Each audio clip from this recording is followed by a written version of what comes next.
Caroline Janvier, qui est députée La République En Marche du Loiret. Vous êtes une des signataires de la tribune. Bonjour Madame la députée. Bonjour. Bonjour, merci, Bonjour. merci d'être avec nous.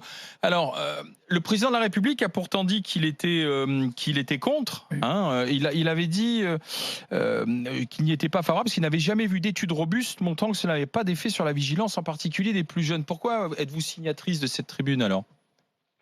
Alors écoutez, parce que moi je crois qu'on est à la fin d'un modèle qui n'a pas fait ses preuves, et au contraire, puisque comme vous le disiez, on a un des modèles les plus répressifs au monde, avec parmi les plus gros consommateurs, et ça augmente. Alors un petit peu moins chez les jeunes, mais ça augmente. On a de plus en plus de Français qui consomment. Un Français sur deux dit en avoir un jour consommé. Oui. Donc on voit bien que le modèle, quel que soit l'objectif, ne fonctionne pas.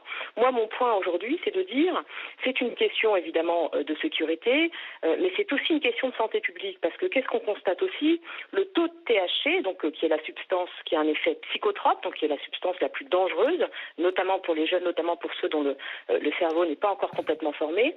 Ce taux de THC augmente, donc on a des produits de plus en plus toxiques qui sont consommés par des jeunes, et l'État dit, la seule réponse de l'État dit, c'est dangereux, c'est interdit, on sanctionne. Moi, ce que je crois aujourd'hui, c'est qu'il faut que l'État reprenne la main là-dessus, encadre cette consommation, et ça permettra aussi, avec les recettes qui sont du coup prélevées sur ces circuits de distribution, de mettre en place une vraie politique de santé publique sur ces questions-là, d'information, de sensibilisation, de mieux faire respecter par exemple l'interdiction pour les mineurs. Je crois qu'on ne peut plus continuer à se mettre la tête sous l'aile et à dire... Mais que fait-on voilà.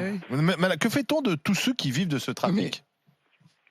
Eh ben c'est tout l'enjeu, mais là encore, moi, l'argument de dire on achète la paix sociale, je trouve que c'est en effet assez cynique, c'est-à-dire que on ferme les yeux sur quelque chose qui est illégal, qui déstabilise les quartiers, parce qu'il ne faut pas croire. C'est signé par un député de Marseille. Qu'est-ce qu'on fait dans les quartiers nord de Marseille concrètement ?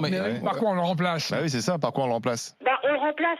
Il y a des possibilités déjà, en effet, de recruter, et ça s'est fait dans certains pays. C'est assez compliqué, évidemment, et c'est quelque chose qui se travaille, mais de recruter un certain nombre de personnes qui travaillent dans ces réseaux-là et de les mettre, si vous voulez, dans le circuit légal.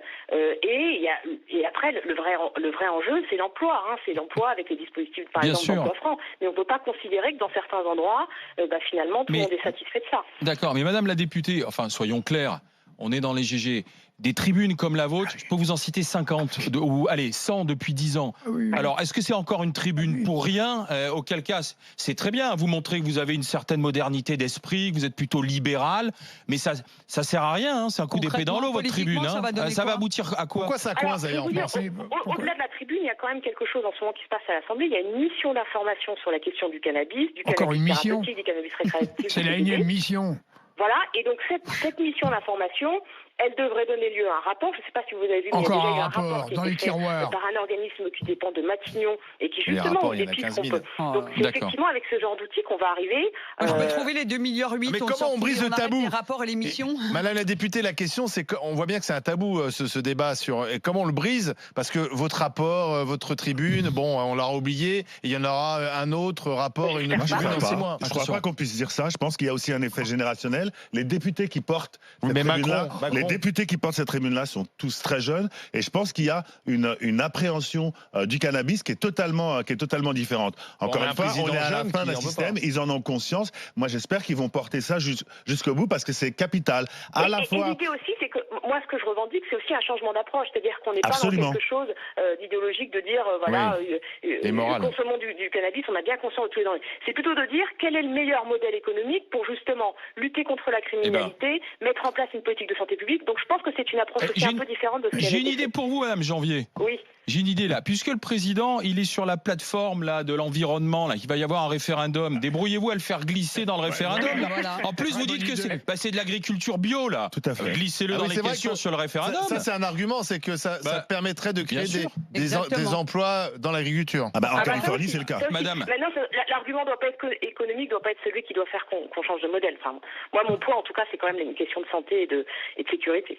Oui, mais Madame Janvier, vous voyez bien qu'en Californie, l'argument économique économique a été l'argument prépondérant et qui a permis d'entraîner dans le sillon tous les autres paramètres positifs à la légalisation du cannabis. Donc je pense que ça peut être le cas en France. Mais le problème, c'est qu'il faut le premier à convaincre, c'est le président, c'est pas l'auditeur des grandes gueules, c'est Emmanuel Macron. C'est le boss. Et le Premier ministre à convaincre aussi. Pas seulement, parce que si on arrive sur un support, je vous dis par exemple une proposition de loi, et qu'on a suffisamment de signataires, on est 577 à l'Assemblée, et qu'on arrive, et qu'on a suffisamment de signataires pour la mettre à l'ordre du jour et la voter, ça peut aussi passer par le Parlement. Hein. Oui, faut-il que le président de l'Assemblée nationale, M. Ferrand, soit d'accord pour le mettre à l'ordre du jour? Alors, c'est plus compliqué que ça. Il faut qu'il y ait un accord après entre les présidents des différents groupes. Il faut que... Voilà, donc... D'accord. Merci, Madame Janvier. Vous avez un excellent président. Qu'est-ce qu'il en pense? Merci. Pardon? Qu'en pense Gilles Legendre? J'en ai pas discuté avec lui. Il fait des notes au président. Mais encore une fois, Gilles Legendre, si vous voulez, moi, il y a une autre proposition de loi que j'ai faite sur les écrans qui vient d'être prise par le groupe. Pourquoi? Parce que j'avais plus de 100 collègues qui étaient signataires et qui étaient favorables à ce qu'on utilise. Donc, c'est la loi du nombre. C'est-à-dire, si on est très nombreux à soutenir un projet, a fortiori, il va être à l'ordre du jour. D'accord. Merci Madame la députée. Merci d'avoir été avec nous. Merci à vous.